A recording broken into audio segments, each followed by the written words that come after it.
வணக்கம், நான் பெய்லஸ் கான்லி. வாழ்க்கையில நம்ம எல்லாருமே நிச்சயமற்ற தன்மையை எதிர்கொள்றோம். அது நிதி சிக்கல்கள், உறவினர் பிரச்சனை, சுகாதார பிரச்சனை அல்லது நமது எதிர்காலத்தை கண்டறிய முயற்சிக்கிறது எதுவா இருந்தாலும் ஒன்று நிச்சயம்: தேவன் உங்களை பார்த்து கொண்டிருக்கிறார். அவர் உங்களை நேசிக்கிறார். நீங்க எதை எதிர்கொண்டாலுமே அவர்கிட்ட உங்களுக்கான பதில்கள் இருக்கு. வணக்கம் நண்பர்களே, நாம பிலிப்பியர் நிருபத்தை தியானித்துக் கொண்டு வருகிறோம். அது ஆழமும் செழிப்பும் கொண்ட ஒரு புத்தகம். போன நிகழ்ச்சிகளில் நீங்கள் என் கூட இணைந்திருந்தீங்களான்னு எனக்கு தெரியல. உண்மையிலே நாம் அந்த முழு புத்தகத்தையும் ஒவ்வொரு வசனமாக தியானித்து போன நிகழ்ச்சியில் 3வது அதிகாரத்தோட நிறைவு செய்திருந்தோம். ஆனால் கடந்த முறை நான் பேசிய சில கடைசி வசனங்களை குறித்து இன்னும் கொஞ்சம் அதிகமாக சொன்னால் நல்லா இருக்கும்னு நான் விருப்பப்படுகிறேன்.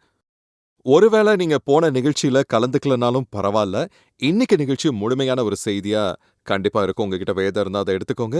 என் கூட தொடர உங்களை நான் உற்சாகப்படுத்துற ஒரு சிறிய குறிப்புத்தாள் நோட் பேடையும் நீங்க எடுத்துக்கோங்க. அது மளிகை பொருட்களை நீங்க பட்டியலிடும் ஒரு நோட் புக்கா இருந்தாலும் பரவாயில்ல. அதுல நீங்க கீரை, பழங்கள், கோழி இறைச்சின்னு நீங்க எதை வேணாலும் எழுதியிருக்கலாம். அதை தாளை கிழிச்சு அதன் மறுபக்கத்தை திருப்பி குறிப்பு எடுக்க தயாராகுங்க. அதாவது 3ஆம் அதிகாரத்துல கிறிஸ்துவ போல மாறுவதை பற்றி பவுல் நம்ம கிட்ட பேசுறாரு. அதாவது விசுவாசிகளாகிய நாம எல்லாரும் விரும்பும் விஷயமும் இதுதான். நாம இயேசுவை போலவே அதாவது அதிகமா மாற விருப்பப்பட்டு கொண்டிருக்கிறோம்.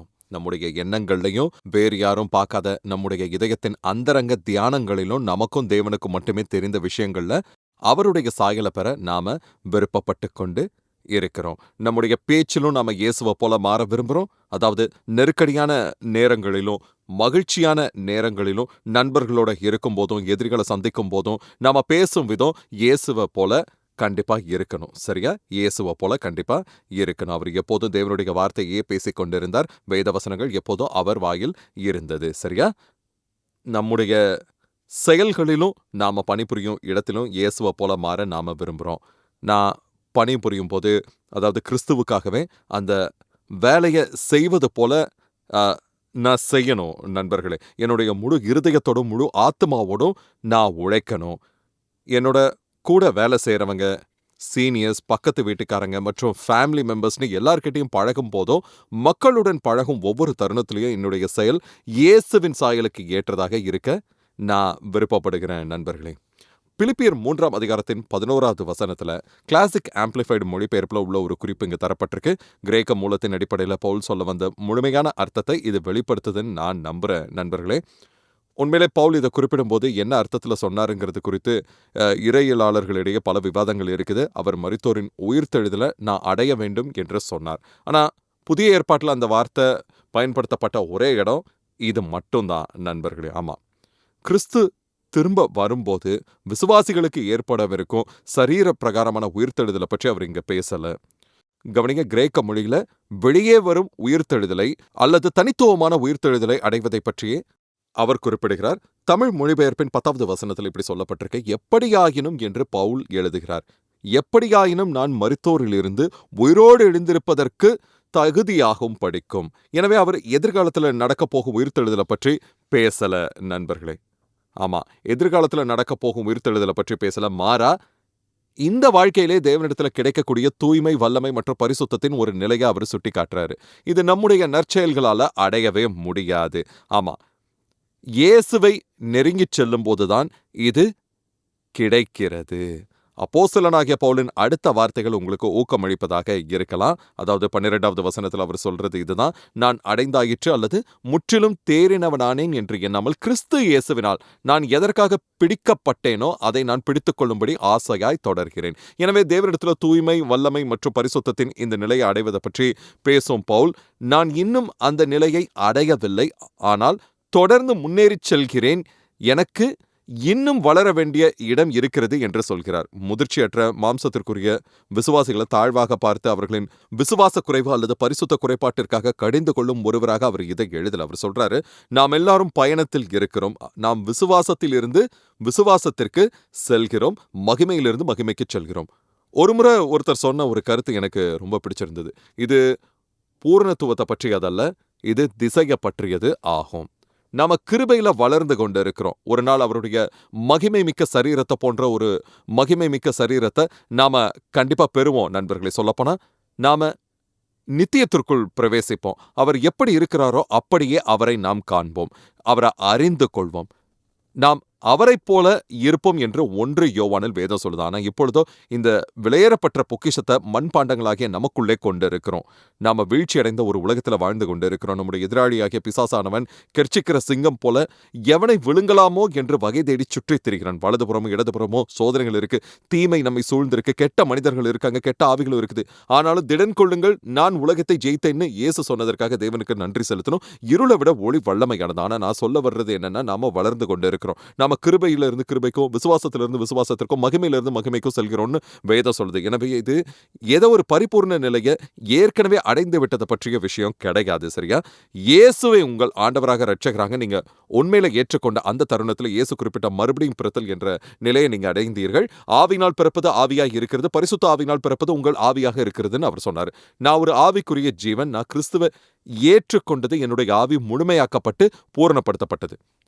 இருப்பினும் என்னுடைய ஆத்மா, அதாவது என்னுடைய மனம், சித்தம் மற்றும் உணர்வுகள் ஆகியவற்றில் நான் முதிர்ச்சி அடைய வேண்டி இருக்கு. அதாவது விசுவாசிகளுக்கு எழுதிய போது யாக்கோபு உங்கள் ஆத்மாவை ரட்சிக்க வல்லமையுள்ளதும் உங்களுக்கு விதைக்கப்பட்டதுமான தேவ வசனத்தை சாந்தத்துடன் ஏற்றுக்கொள்ளுங்கள்னு சொன்னார். எனவே ஆத்மா ரட்சிக்கப்படும் செயல்முறையில் உள்ளது. ரோமர் 12ஆம் அதிகாரத்தில் நம்முடைய மனம் புதுப்பிக்கப்படுவதை பற்றி பேசப்படுது. தேவனுடைய வார்த்தைங்கிறது அவருடைய சிந்தனைகளில் தொகுப்பாக இருப்பதால் அதில் நாம் நேரம் செலவிடும் போது அவரைப் போலவே சிந்திக்க கற்றுக்கொள்கிறோம்.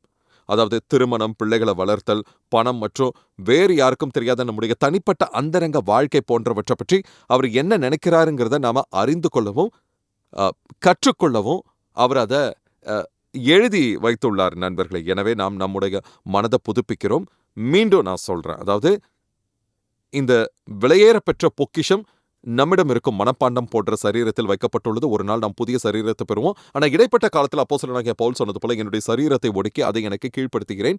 என்னுடைய சரீரத்தில் பாவம் செய்யும் இயல்பு இருப்பதால் அது ஒரு குறிப்பிட்ட திசையில் செல்ல விரும்புகிறது. ஆனால் நண்பர்களே, தேவனுடைய வார்த்தையை தியானிச்சு உங்க சிந்தனையை மாற்றி மனதை புதுப்பித்துக் கொள்ளும்போது, அதாவது தேவனுடைய சாயல்ல புதிதா உருவாக்கப்பட்ட உங்க ஆவியுடன் உங்க மனமும் உடன்படும் போது உங்க ஆவியும் ஆத்மாவும் ஒன்றிணைந்து உங்க சரீரத்தை கட்டுப்படுத்த முடியும். அப்போ உங்க சரீரத்துக்கு அது என்ன செய்யணும்னு நீங்களே கட்டளையிடலாம். ஒரு பொம்மையை போல உங்க சரீரமோ அதன் மாம்ச இச்சைகளும் உங்களை இழுத்து செல்ல நீங்க அனுமதிக்க வேண்டியதில்லை.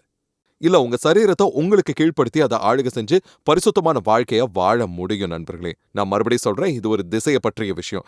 நான் இந்த திசையில முன்னேறி கொண்டு இருக்கிறேன். நான் மேலும் மேலும் கிறிஸ்துவ போல மாறிக்கொண்டு இருக்கிறேன். தேவனுடைய வார்த்தையை உட்கொள்ளும் போது என்னுடைய ஆவி மேலோங்கி வருது.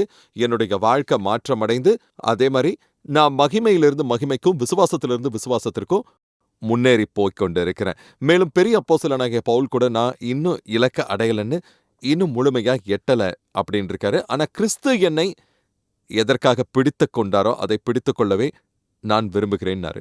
இதன் அடிப்படை அர்த்தம், அந்த கேள்வியை கேட்டு அதற்கான பதிலை அறிந்து கொள்ளும் வர தேவனுக்காக பொறுமையோட காத்திருப்பதுதான். ஆண்டவரே, நான் என்ன செய்ய வேண்டும் என்று நீர் விரும்புகிறீர்? என்னுடைய வாழ்க்கையின் இந்த காலகட்டத்தில் நான் எதை செய்ய வேண்டும்? என்னுடைய வாழ்க்கை எனக்கு சொந்தமானதல்ல, நான் உமக்கு சொந்தமானவன். நான் ஆண்டவராகிய இயேசு கிறிஸ்துவின் அடிமை.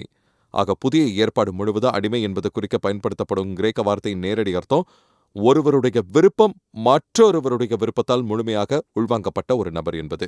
விசுவாசியை நீங்கள் இதையே சொல்ல வேண்டும், ஆண்டவரே, என்னுடைய வாழ்க்கைக்கான உம்முடைய விருப்பமும் திட்டமும் என்ன? அதாவது இப்போ நான் எதை செய்யணும்? லத்தீன் அமெரிக்காவுக்கு போய் மிஷினரி பணிகளில் ஈடுபடணுங்கிற எண்ணம் எனக்குள் அடிக்கடி வருது. நான் இப்போ என்ன செய்யணும்? ஆண்டவரே, அது உம்மிடமிருந்து வருகிறதா? நான் அதைத்தான் செய்யணுமா? இப்ப நான் செய்து கொண்டிருக்க காரியங்களை நிறுத்திட்டு அங்க போய் ஒரு மிஷினரி அமைப்புல இணைந்து குறிப்பிட்ட காலத்திற்கோ அல்லது என்னுடைய வாழ்நாள் முழுவதுமோ மிஷினரி பணிக்காக என்னுடைய வாழ்க்கையை நான் அர்ப்பணிக்கணுமா? உங்களுக்கு ஞானம் தேவைப்பட்டா தேவன் கண்டிப்பா அதை உங்களுக்கு கொடுப்பார். சரியா? யாக்கோபு சொல்கிறார், தேவனிடம் கேளுங்கள், அவர் அதை உங்களுக்கு தருவார். தேவனுடைய ராஜ்யத்திற்கும் மிஷனரி அமைப்புகளுக்கும் என்னுடைய சபையின் தரிசனத்திற்கும் நிதி உதவி செய்ய என்னுடைய தொழில் திறனை பயன்படுத்த வேண்டுமா? ஒருவேளை உங்க வாழ்க்கையின் இந்த காலகட்டத்தில் அதுதான் உங்களுக்கான தேவனுடைய திட்டமா இருக்கலாம். அவர் உங்களை எதற்காக பிடித்து கொண்டாரோ அந்த நோக்கத்தை நீங்க பற்றிக்கொள்ளணும். சரி? ஆமா, அவர் உங்களை நேசிக்கிறதாலையும் நீங்க ரட்சிக்கப்பட்ட அவருடைய குடும்பத்தில் ஒரு அங்கமா இருக்கணுங்கிறதுக்காகவும் உங்களை பிடித்து கொண்டார். ஆனா ஒரு குறிப்பிட்ட நோக்கத்திற்காகவும் அவர் உங்கள பிடித்துக் கொண்டார். இந்த வாழ்க்கையில நீங்க செய்ய வேண்டிய ஒரு காரியம் இருக்கு. ஒருவேளை நீங்க இப்படி நினைக்கலாம். நான் ஒரு தாய் மட்டுமே, வீட்ல எனக்கு சிறிய சின்ன குழந்தைகள் இருக்கிறாங்க. நான் வீட்டு வேலைகள்லயும், குழந்தைகள பராமரிக்கிறதிலயும் மும்முரமா இருக்கிறேன். மிஷனரியாக மாறுவத பற்றி நீங்க என்ன சொல்றீங்க? சகோதரி, ஒருவேளை உங்களுக்கான தேவனுடைய திட்டம் என்னவென்றால், உங்கள் இளம் குழந்தைகளுக்கு நல்ல காரியங்கள ஊட்டி வளர்ப்பது தான். அவர்களுக்கு வேத வசனங்கள கற்றுக் கொடுப்பது, ஜெபிப்பது எப்படி என்று காட்டுவது, எல்லாமே தலைகீழாக மாறும்போது நிதானம் இழக்காம இருக்கிறது எப்படின்னு காண்பிப்பது மற்றும் அவர்களுக்கு ஒரு சிறந்த தெய்வீக முன்மாதிரியாக திகழ்வது ஆகியவை தான். இயேசுவை நேசிக்கவும் அவருக்கு ஊழியம் செய்யவும் கற்றுக்கொண்ட பலர் தங்கள் தாயிடமிருந்து ஒரு நல்ல தெய்வீக முன்மாதிரியை பெற்றிருந்தார்கள்னு நான் உங்களுக்கு சொல்றேன். அது சாதாரண காரியம் இல்ல. ஒருவேளை இப்போ உங்க கணவரை நேசிப்பதும், உங்க திருச்சபையில ஊழியம் செய்வதுமே உங்க கடமையாக இருக்கலாம். இந்த காலகட்டத்தில நீங்க செய்ய வேண்டியது அதுவாகத்தான் இருக்கலாம். அல்லது நீங்க ஒரு பள்ளியில டீச்சரா இருந்து, உங்களால முடிந்த வழிகள்ல அந்த சிறுவர்களை தேவனுடைய ராஜ்யத்திற்கு ஏற்றவர்களாக வழிநடத்துவது உங்க பணியாக இருக்கலாம். உங்களுக்கு நான் கொடுக்கும் ஆலோசனை இதுதான். அவர் உங்களுக்கு என்ன சொல்கிறாரோ அதை செய்யுங்கள். பவுல், நான் இன்னும் அந்த இலக்கை அடையவில்லை, முழுமை நிலையை எட்டவில்லைன்னு சொன்னாரு. பிலிப்பியர் 3:13 அவர் இப்படி சொல்கிறார், சகோதரரே, அதை பிடித்துக் கொண்டேன் என்று நான் எண்ணுகிறதில்லை. நான் இன்னும் அந்த நிலையை அடையவில்லை. ஒன்று செய்கிறேன், பின்னானவைகளை மறந்து முன்னானவைகளை நாடித் தொடர்கிறேன். நான் 2 காரியங்களை செய்கிறேன். பின்னானவற்றை மறந்து விடுறேன், முன்னால் இருக்கிறத நோக்கி முன்னேறி செல்கிறேன்னு அவர் சொல்றாரு. சரியா? முன்னேறி போகிறேன். கடந்த காலத்துல சிக்கிக்கொள்வது மிக எளிதான விஷயம்.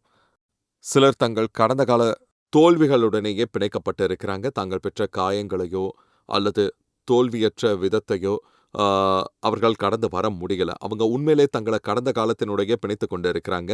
எப்போதும் பின்னோக்கி பார்த்து கொண்டே இருக்கிறதால அவங்களால எதிர்காலத்தை நோக்கி முன்னேற முடியறதில்ல. ஒருவேளை கடந்த காலத்தில் உங்களுக்கு இழைக்கப்பட்ட அநீதிகளையோ இல்லை உங்க தோல்விகளையோ நீங்க மறந்து மன்னித்திர வேண்டி இருக்கலாம். ஆனா பின்னானவைகளை மறந்து என்று பவுல் சொல்லும்போது அவர் கடந்த கால வெற்றிகளையும் சேர்த்தே குறிப்பிட்டார் என்று நான் நினைக்கிறேன் நண்பர்களே. என கடந்த கால வெற்றியை மட்டுமே வைத்துக்கொண்டு ஒருவரால் தொடர்ந்து வாழவே முடியாது. நேற்றைய மன்னா, அதாவது பரலோக உணவை வைத்துக்கொண்டு இன்றைய வாழ்க்கையை நடத்த இயலாது. இஸ்ரவேலர்கள் ஒவ்வொரு நாளும் வெளியே போய் புதிய மன்னாவை சேகரிக்க வேண்டியிருந்தது. உங்க வாழ்க்கையில நீங்க சில மகத்தான வெற்றிகளை பெற்றிருக்கலாம். தேவன் செய்தவற்றை நினைவு கூர்ந்தது நல்லதுதான். ஆனா அது மட்டுமே நாளைய வாழ்க்கைக்கு போதுமானதாக இருக்காது. அது உதவியாக இருக்கும் என்றாலும் நீங்கள் தொடர்ந்து வளர்ந்து முன்னேறிக் கொண்டே இருக்க வேண்டும். சரியா? பவுல், நான் முன்னானவைகளை நாடித் தொடர்கிறேன், இலக்கை, அந்த பரிசை நோக்கி நான் வேகமாக முன்னேறுகிறேன் அப்படின்னாரு. அந்த இலக்கு என்பது வெளிப்படையாக சொன்னால் பரலோகம்தான். அது பரலோக வெகுமதிகளையும் மெய்யாகவே தேவனுடைய பிரசன்னத்தில் இருப்பதையும் குறிக்குது. ஆபிரகாமிடம் தேவன், நானே உனக்கு பலன், உனக்கு தேவையானது நானே உனக்கு மகா பெரிய பலன் என்று சொன்னார். சரியா?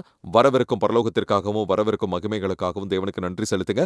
உண்மையுள்ளவர்களுக்காக வைக்கப்பட்டு இருக்கும் பலனுக்காகவும் நன்றி செலுத்துங்க. ஆனா நம்முடைய மிகச்சிறந்த பலன் கர்த்தர் தான். அன்பு நிறைந்த அந்த கண்களையும் உங்க இரட்சகரின் முகத்தையும் நேருக்கு நேர் பார்க்கும் அந்த நாளை கற்பனை செய்து பாருங்க. அதுவே அந்த இலக்காகும். நான் இலக்கை நோக்கி தொடர்கிறேன் என்று அவர் சொன்னார். அதற்கு குறிப்பிட்ட பாதையில ஓடும்போது நான் முழு ஆற்றலோடும் தீவிரமாகவும் முன்னேறுகிறேன்னு அர்த்தம். மீண்டும் கிரேக்க மொழியில இது ஒரு ஓட்டப்பந்தய பாதையை பற்றி குறிப்பிடுது. அதாவது உங்களுக்காகவே குறிக்கப்பட்ட ஒரு குறிப்பிட்ட பாதை. பல வருடங்களுக்கு முன்னாடி எங்க சபையில இருந்த சில போதகர்களோட நாங்க ஒரு பயணத்தை மேற்கொண்டோம். அதாவது பாம் ஸ்பிரிங்ஸ் அருகே பாலைவன பகுதியில ஒரு அமைப்புக்கு சொந்தமான வீடு ஒன்று இருந்துச்சு. சரியா? அவங்க அதை வாடகைக்கு கொடுப்பாங்க. அது ஒரு பெரிய அழகான வீடு. ஓய்வெடுக்க விரும்பும் ஊழியர்களுக்கும் ஊழிய அமைப்புகளுக்கும் அவர்கள் அதை மிக குறைந்த வாடகைக்கு கொடுப்பாங்க. எனவே நாங்கள் அதை 3 நாட்களுக்கு வாடகைக்கு எடுத்தோம்னு நினைக்கிறேன். நான் சுமார் 5 அல்லது 6 பேர் நாங்கள் அங்கே போயிருந்தோம். நாங்கள் சாதாரணமாக பொழுதை கழித்தோம். ஒருவருக்கொருவர் நல்லுறவை வளர்த்து கொண்டோம். ஒன்றாக உணவு சாப்பிட்டோம் நண்பர்களே. அது ஒருவருக்கொருவர் நெருக்கமாகவும் எங்கள் ஆற்றலை மீண்டும் புதுப்பித்துக் கொள்வதற்கு ஒரு அருமையான நேரமாக அமைந்திருந்துச்சு. ரொம்ப பயனுள்ளதாக எங்களுக்கு இருந்துச்சு. ஒரு நாள் இரவு நாங்கள் நகரத்துக்கு போயிட்டு திரும்பி கொண்டு இருந்தோம். வீட்டில் இருந்து சுமார் 2 தெருக்கள் தொலைவில் இருந்தபோது என் கூட வந்த ஒருத்தர்கிட்ட நாம இருவரும் இப்பொழுது ஓட்டப்பந்தயம் ஓடலாம் வா அப்படின்னு நான் சொன்னேன். அவர் உண்மையாவான்னு கேட்டார். நான் ஆமா 3ன்னு சொன்னதும் ஆரம்பிக்கலான்னு. நாங்கள் ஓடத் தொடங்கினோம். அவர் என்னை விட வேகமாக ஓடக்கூடியவர். வீட்டுக்கு அவரை முந்தி செல்ல எனக்கு எந்த வாய்ப்பும் இல்லை. ஆனால் அவர் தவறுதலாக வேறு ஒரு தெருவில் திரும்பி அந்த தெருவில் மிக வேகமாக ஓட ஆரம்பிச்சாரு. ஆனால் நான் நின்னுட்டேன். எனக்கு சிரிப்பு தாங்க முடியல. மூச்சு விடுறதுக்கே சிரமப்பட்டேன். அவரு தவறான பாதையில ஓடியதால அந்த பந்தயத்துல அவரால வெற்றி பெற முடியவே இல்ல. பவுல் நான் வரையறுக்கப்பட்ட எல்லைகளுக்குள் ஓடும்போது முழு ஆற்றலோடும் ஓடுகிறேன் என்று சொன்னார். மீண்டும் இது அந்த முக்கிய கேள்விக்கு நம்மள கூட்டிட்டு போகுது. ஆண்டவரே, நான் என்ன செய்ய வேண்டும்? கிறிஸ்து இயேசு என்னை எதற்காக பிடித்துக் கொண்டாரோ அதை நான் பற்றிக்கொள்ள விரும்புகிறேன். இப்ப நான் ஓட வேண்டிய ஓட்டம் எது? அதை கண்டுபிடித்து அதில் கனி கொடுப்பவராக நீங்கள் இருங்கள். உங்களைப் போல ஊழியம் செய்யாத மற்றவர்களை குறை சொல்லாதீங்க.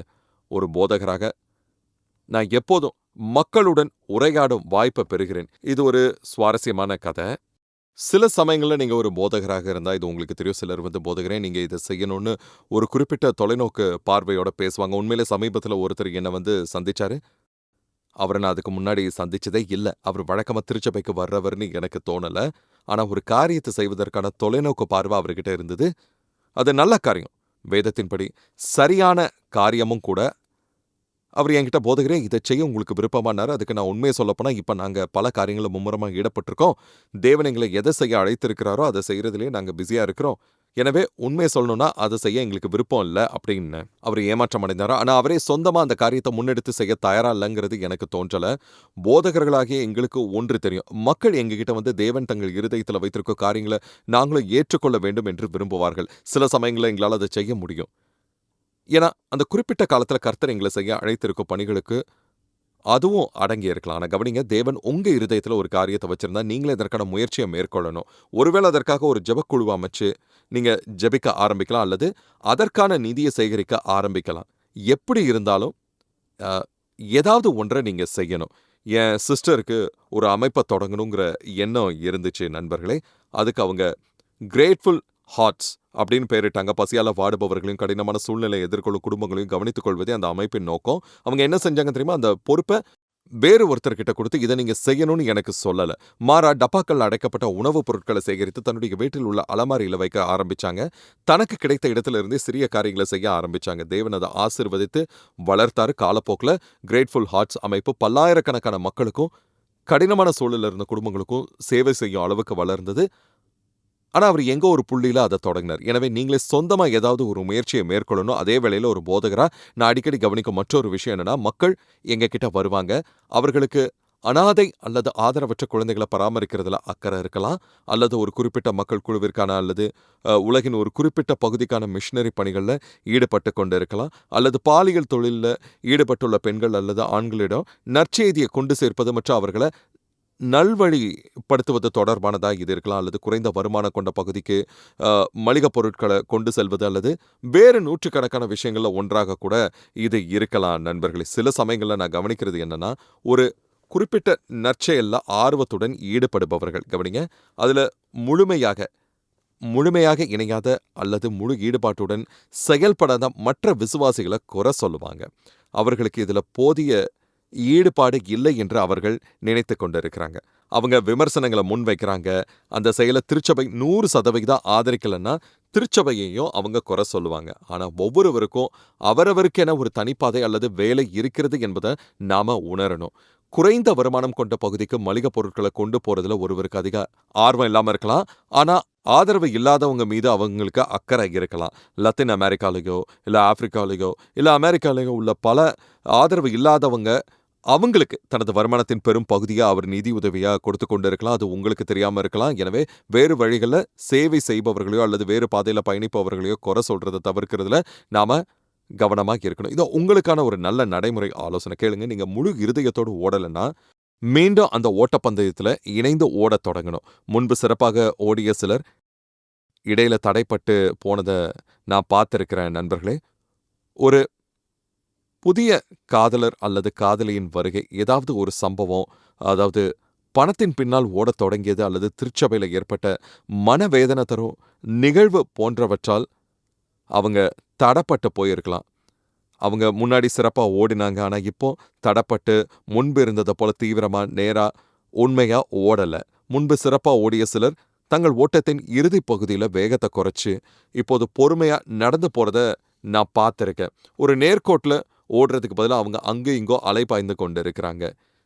இறுதி வரை தீவிரமா ஓடுவதற்கு மன உறுதி, கிருபை மற்றும் இயேசுவிடம் நெருங்கிச் செல்லும் தன்மை ஆகியவை தேவை. இயேசு கிறிஸ்து வரும் வரை நீங்கள் உங்கள் ஓட்டத்தை இறுதி வரை தீவிரமா நேரா ஓடணும்னு நான் விரும்புகிறேன். கவனிங்க, இயேசு கிறிஸ்து வரும் வரை நீங்க உங்க ஓட்டத்த இறுதி வரையில தீவிரமாகவும், நேராகவும் ஓடணும்னு நான் விருப்பப்படுகிறேன். அதாவது இறுதி வரை தீவிரமா ஓடுவதற்கு மன உறுதி, கிருபை மற்றும் இயேசுவிடம் நெருங்கிச் செல்லும் தன்மை ஆகியவை தேவை. இயேசு கிறிஸ்து வரும் வரை நீங்க உங்க ஓட்டத்த இறுதி வரை தீவிரமா நேரா ஓடணும்னு நான் விருப்பப்படுகிறேன். சரியா? உங்க பார்வைய அவர் மீது நிறுத்தி முழு ஆற்றலோடும் நீங்க ஓட ஆரம்பிங்க. நான் இப்போ ஒருத்தர்கிட்ட பேசிக்கொண்டு இருக்கிறேங்கிறது எனக்கு தெரியும். ஒருவேளை நான் ஒரு ஊழியர்கிட்ட பேசிக்கொண்டு இருக்கலாம். நீங்க அதாவது பாதி வழியிலேயே ஓட்டத்தை விட்டு விலகி போயிருக்கலாம். ஆன்மீக விஷயங்கள்ல உங்களோட பிடி தளர்ந்து போயிருக்கலாம். இதை கேளுங்க, தேவனுடைய வரங்களும் அழைப்பும் மாற்ற முடியாதவை என்று வேதம் சொல்லுது. கிங் ஜேம்ஸ் பதிப்புல அவை மனமாற்றத்திற்கு உட்பட்டவை அல்ல. அதாவது தேவன் அதை திரும்ப பெறுவதில்லை என்று குறிப்பிடப்பட்டுள்ளது. தேவன் ஒருபோதும் தன்னுடைய முடிவை மாற்றுவதில்லை. எனவே இயேசுவுக்காக ஓடுங்கள், முழு ஆற்றலோடு ஓடுங்கள்.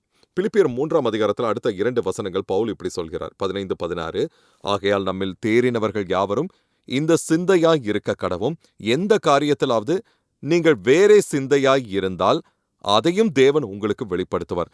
ஆகிலும் நாம் எதுவரையில் தேறி இருக்கிறோமோ அது முதல் ஒரே ஒழுங்காய் நடந்து கொண்டு ஒரே சிந்தனையாய் இருப்போமாக. இத மெசேஜ் பைபிள் பதிப்புல இருந்து நான் உங்களுக்கு வாசித்து காட்ட விருப்பப்படுகிறேன். எனக்கு இது மிகவும் பிடிச்சிருக்கு. ஏன்னா இது இங்குள்ள கருத்தை மிக துல்லியமா வெளிப்படுத்துது. தேவன் நமக்காக வைத்திருக்கும் அனைத்தையும் பெற விரும்பும் நாம் அந்த இலக்கின் மேல் கவனத்தை செலுத்த வேண்டும். தேவன் உங்களுக்காக வைத்திருக்கும் அனைத்தையும் நீங்கள் பெற விருப்பப்படுகிறீர்களா? அப்படியானால் அந்த இலக்கின் மீது கவனத்தை நிலைநிறுத்துங்கள். அவர் மேலும் சொல்கிறார், உங்களில் யாருக்காவது வேறு சிந்தனை இருந்தால், அதாவது முழுமையான அர்ப்பணிப்புக்கு குறைவான எண்ணம் ஏதாவது இருந்தால், தேவன் உங்கள் மங்கலான பார்வையை தெளிவுபடுத்துவார். நீங்கள் அதை நிச்சயம் காண்பீர்கள். இப்போது நாம் சரியான பாதையில இருக்கிறோம். எனவே அதே பாதையில தொடர்ந்து பயணிக்கலாம். இப்போ நாம சரியான பாதையில இருக்கிறோம், அதே பாதையில தொடர்ந்து பயணிப்போம். நான் உங்களை உற்சாகப்படுத்த விரும்புகிறேன். கொஞ்சம் பின்னோக்கி போய் சில வசனங்களை வாசிப்போம். பவுல் சொல்றாரு, சகோதரரே, அதை பிடித்து கொண்டேன் என்று நான் எண்ணுகிறதில்லை. ஒன்று செய்கிறேன், பின்னானவைகளை மறந்து முன்னானவைகளை நாடுகிறேன். அவர் சொன்னது சுவாரஸ்யமானதுதான். ஒன்றை மட்டும் செய்கிறேன். அவர் நான் 10 காரியங்களை செய்கிறேன் என்று சொல்லவில்லை. 1 டஜன் காரியங்களை செய்கிறேன் என்றும் சொல்லல. ஏன் 3 காரியங்களை செய்கிறேன்னு கூட அவர் சொல்லல. அவர் நான் ஒரு காரியத்தை செய்கிறேன், பின்னால் இருப்பவற்றிலிருந்து என்னுடைய பார்வையை விலக்கி தேவன் எனக்கு முன்பாக வைத்திருப்பவற்றின் மீது என் கவனத்தை செலுத்துகிறேன். இந்த ஒரு காரியத்தை நான் செய்கிறேன் என்று சொன்னார். அந்த செல்வந்தரான இளம் அதிகாரி இயேசுவிடம் வந்தப்ப இயேசு அவர் மீது அன்பு கூர்ந்தார் என்று வேதம் சொல்கிறது. ஆனால் துரதிர்ஷ்டவசமா அவர் இயேசுவை பின்பற்றவில்லை என்று வேதம் சொல்லுது. உன்னிடம் உள்ளவற்றை விற்று ஏழைகளுக்கு கொடு, பரலோகத்தில் உன்னுடைய செல்வம் மிகுதியாய் இருக்கும் என்று இயேசு அவரிடம் சொன்னதால அவர் துக்கத்துடன் அங்கிருந்து சென்று விட்டார். அவரோட அதிகமான சொத்துக்கள் இருந்துச்சு. அதனால அவர் துக்கத்தோட போனார். சொல்லப்போனா அந்த சொத்துக்கள் தான் அவரை தங்களுடைய பிடியில வைத்திருந்தது என்றுதான் நான் நினைக்கிறேன். அவருடைய பணமும் உடைமைகளும் கிறிஸ்துவுடனான உறவுக்கு தடையாக நின்றது. ஆனா அந்த மனிதரிடம் பேசுவதற்கு முன்பாக இயேசு ஒரு முக்கிய விஷயத்தை குறிப்பிட்டார். உன்னிடத்தில் ஒரு குறை இருக்கிறது என்று அவர் சொன்னார். 10 விஷயங்களோ அல்லது 5 விஷயங்களோ அல்ல, ஒரே ஒரு விஷயம். இப்போது நீ கவனம் செலுத்த வேண்டியது ஒரே ஒரு விஷயத்தில் தான். என்னோட உறவு கொண்டு முன்னேறி செல்லும் போது நீ செய்ய வேண்டியது ஒரே ஒரு காரியம்தான். சங்கீத புத்தகத்துல தாவீது ராஜா இதைத்தான் சொன்னாரு, நான் வாஞ்சிக்கிற காரியம் ஒன்றுதான், 100 விஷயங்களோ 50 விஷயங்களோ அல்லது 5 விஷயங்களோ அல்ல. நான் வாஞ்சிக்கிற காரியம் ஒன்றுதான், நான் செய்கிற காரியம் ஒன்றுதான், என்னிடத்தில் உள்ள குறை ஒன்றுதான், நான் வாஞ்சிக்கிற காரியமும் ஒன்றுதான். நான் இப்போ உங்ககிட்ட ஒன்று கேட்கணும். உங்களில் ஒரு விஷயம் என்ன? ஒரு நிமிஷம் யோசிங்க. உண்மையா உங்களுக்கும் தேவனுக்கும் இடையில இருந்தாலும் இந்த கேள்விக்கான பதில பெறுவதற்கு நீங்க தேவனுக்காக கொஞ்ச நேரம் காத்திருக்கணும்னு நான் பிரார்த்திக்கிறேன். இப்போ தேவனுடனான உங்க உறவுல நீங்க இப்போ இருக்கும் இந்த பருவத்துல நீங்க செய்ய வேண்டும் என்று தேவன் விரும்பும் ஒரு விஷயம் என்ன? நீங்க ஒரு பட்டியலோட உட்கார்ந்து, சரியா, நீங்க ஒரு பட்டியலோட உட்கார்ந்து 5 விஷயங்களை எழுதுறத நான் விரும்பல நண்பர்களே. நீங்க இப்ப கவனிக்க வேண்டிய ஒரு விஷயம் என்ன? நீங்க செய்ய தொடங்க வேண்டிய ஒரு விஷயம் அது என்ன? நீங்க செய்ய தொடங்கணும். சரியா? அந்த ஒன்று என்ன? மீண்டும் பவுல் அவர் என்ன சொல்றாருன்னா, நான் பின்னால் இருப்பதை மறந்துவிடப் போகிறேன், நான் எதிர்நோக்கப் போகிறேன் என்று சொன்னார். நீங்க விரும்பும் ஒரு விஷயம் என்ன? ஒரு விஷயம் என்ன? உங்களால் அதை தீர்மானிக்க முடிஞ்சா, உங்களால அதை செய்ய ஆரம்பிக்க முடிஞ்சா அந்த ஒரு விஷயம், அந்த ஒரே விஷயம். 3 விஷயங்கள் இல்ல, 2 விஷயங்கள் இல்ல, 5 விஷயங்கள் இல்ல, ஒரு விஷயம். பரிசுத்த ஆவியானவர் உங்க இருதயத்துல பேசும் ஒரு காரியத்தை நீங்க இப்ப செஞ்சா அது உங்க வாழ்க்கையில பெரிய மாற்றத்தையே ஏற்படுத்தும் நண்பர்களே. நீங்க இருக்க வேண்டிய இடத்திற்கு அது உங்களை நகர்த்தும். இது அனைத்து குழப்பங்களையும் அகற்றும். நீங்க அந்த ஒரு காரியத்தை செஞ்சீங்கன்னா அந்த ஒரு விஷயத்தை நீங்க தொடர்ந்து செய்யணும், அல்லது அந்த ஒரு விஷயம் அடுத்த விஷயத்திற்கு வழிவகுக்கும் நண்பர்களே. நீதிமானுடைய நடைகள் கர்த்தரால் ஒழுங்குபடுத்தப்படும் என்று வேதம் நமக்கு சொல்லுது. இது ஒரு நேரத்துல ஒரு படி ஆகும். நீங்க ஒரு நேரத்துல 2 படிகள் எடுக்க முடியாது. ஒரு நேரத்துல ஒரு படி. ஒரு நீதியுள்ள மனிதனின் படிகள், ஒரு நீதியுள்ள பெண்ணின் படிகள், இயேசுவின் இரத்தத்தால் தேவனுக்கு ஏற்புடைய ஒருவரின் படிகள். அது தேவனால் கட்டளையிடப்பட்டவை. நீங்க எடுக்க வேண்டிய அடுத்த படி என்ன? நீங்க செய்து முடிக்க வேண்டிய ஒன்று என்ன? சரியா? அந்த ஒன்று. அப்புறம் வசனம் 17 இது நம்முடைய அடுத்த வசனம். பவுல் சொல்கிறார், சகோதரரே, நீங்கள் என்னோடு கூட பின்பற்றுகிறவர்களாகி நீங்கள் உங்களுக்கு வழிகாட்டுகிறபடி நடக்கிறவர்களை மாதிரியாக நோக்குங்கள். அதைச் சரியாக செய்யும் மற்றவர்களை பாருங்க. பவுல் சொல்றாரு, நீங்கள் என்னையும் மற்றவர்களையும் முன்மாதிரியாக பின்பற்றுகிறீர்கள். பின்னால் இருப்பதை மறந்துவிட்டு முன்னால் இருப்பதில் கவனம் செலுத்துகிறீர்கள். தேவனால் வளர்ந்து முன்னேற விரும்புவார்கள் மற்றவர்களிடம் இருந்து கற்றுக்கொள்ளுங்கள். நீதிமொழிகள் புத்தகத்தில் வேதம் சொல்லுது, ஞானிகளுடன் நடக்கிறவன் ஞானியாக இருப்பான், ஆனால் முட்டாள்களின் தோழனோ அழிக்கப்படுவான். எனவே நம்ம இயேசுவின் மேல் நம்முடைய கண்களை வைத்திருக்கணும். ஆனா நான் கிறிஸ்துவை பின்பற்றுவது போல் என்னை பின்பற்றுகள் என்று பவுல் சொல்லுகிறார். சரியா? தேவனுடனான உறவில் தீவிரமாக இருந்த மற்றவர்களை பார்க்கலாம், அவர்களிடமிருந்து நாம கற்றுக்கொள்ளலாம், அவர்களிடமிருந்து நாம் வளரலாம்னு நான் நினைக்கிறேன். ஆமா, உங்க வாழ்க்கையில இயேசுவுக்கு கீழ்ப்படிந்த நண்பர்கள் யாரும் இல்லைன்னா நீங்க சிலரை கண்டுபிடிக்கணும். சரியா? நீங்க சிலவற்றை கண்டுபிடிக்கணும். உங்க நண்பர்களை கவனமா தேர்ந்தெடுங்க. ஏன்னா அவர்கள் போலவே நீங்களும் மாறுவீர்கள். சரியா? ஆன்மீக விஷயங்களை பற்றி அதிகம் கவலைப்படாத, நித்தியத்தை பற்றியும் கர்த்தருக்கு முன்பாக நிற்பது எப்படி இருக்கும் என்பதை பற்றியும் அதிகம் சிந்திக்காத விதவிதப்பான மனிதர்களோட மட்டுமே நீங்க பழகினா நீங்க உங்களுக்கு சில புதிய நண்பர்களை பெற்றுக்கொள்ளணும். நண்பர்களே, அந்த வயதானவர்களை நீங்க கைவிடணுங்கிறது இல்லை, ஆனா உங்களை விட தொலைவில் இருக்கும் சிலரை நீங்க கண்டுபிடிக்கணும். முன்னோக்கி செல்ல விரும்பாத உங்க பின்னால இருப்பவர்கள் மட்டும் இல்ல, அவர்கள் உங்களை பின்னுக்கு இழுத்துச் செல்வார்கள். சரியா? உங்களை விட பாதையில வெகு தொலைவில் இருக்கும் சிலரை கண்டுபிடிங்க. நான் சொல்ல நிறைய இருக்கு. உண்மையிலே நான் இதை மீண்டும் செய்ய போகிற அடுத்த சில வசனங்கள் இங்க பிலிப்பியர்ல ஆச்சரியமா இருக்கு. உண்மையிலே நான் முடித்த இந்த வசனம் அடுத்த முறை உங்களோட பேசும்போது நான் அதை தொடர போகிறேன். ஆனா அதுவரை தேவனுடைய செல்வமோ ஐஸ்வர்யமோ எப்போதும் உங்களுடையதாக இருக்கணும்னு நான் பிரார்த்தனை செய்யறேன். கேளுங்க. நீங்க அதை அதிகம் கேட்காம இருக்கலாம், ஆனா நான் நெருங்கும் போது நான் உங்களுக்கு சொல்ல போகிறேன். நீங்க நேசிக்கப்படுறீங்க, நீங்க தேவனால் நேசிக்கப்படுறீங்க. அவர் உங்களை பார்க்கிறார், உங்களை அறிவார், உங்கள் மீது கோபப்படல நண்பரே. அவர் உங்களை நேசிக்கிறார், உங்களுக்கு உதவ விரும்புகிறாரு. அவருடைய குமாரனாகிய இயேசுவின் நாமத்தை உயர்த்துங்க. உங்க வாழ்க்கையில தேவனுடைய பிரசன்னம் நிறைந்திருப்பதை தெரிந்துக்கோங்க. மீண்டும் சந்திப்போம். தேவன் உங்களை ஆசீர்வதிப்பார். பேலஸ் கான்லியின் பதில்கள். நிகழ்ச்சி ஒளிபரப்பாக உதவிய நண்பர்களுக்கும் பங்காளர்களுக்கும் நன்றி. குழுவில் பங்கு பெறவும் இந்த ஒளிபரப்பை தாங்கவும் விரும்பினால் balasconley.com இப்போதே தொடர்பு கொள்ளுங்கள். மேலும் தகவல் மற்றும் உத்வேகத்திற்கு balasconley.com பார்வையிடவும்.